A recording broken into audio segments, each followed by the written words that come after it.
விஜய் அவர்கள் ரொம்ப கொடுத்து வச்சவர். அவருக்கு ஒரு பெரிய சிறப்பு என்னன்னா தாய் தப்பனுடைய ஆசீர்வாதம்.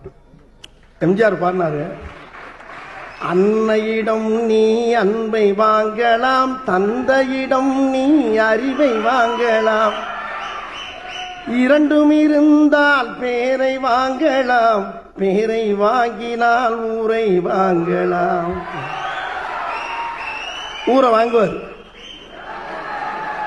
இது அப்படியால் தான் அவரு. கருணை இருந்தால் வல்லலாகலாம், கடமை இருந்தால் வீரனாகலாம், பொறுமை இருந்தால் மனிதனாகலாம், இந்த மூன்றும் இருந்தால் தலைவனாகலாம். அதான் இதுக்கு மேல என்னத்தை நான் சொல்றது? வா வா வா வா வா, நீ என்ன வேணாலும் பேசு, என்ன வேணாலும் செய்ய, என்ன வேணாலும் சொல்லு. வா ராஜா, வா ராஜா, வா. என்ன யார் என்ன வேணாலும் பேசு. எத்தனையோ பள்ளம் வரும், மேடு வரும், அத்தனையும் தாண்டி அடித்து ஜெயிச்சு போயிட்டே இருக்கணும்.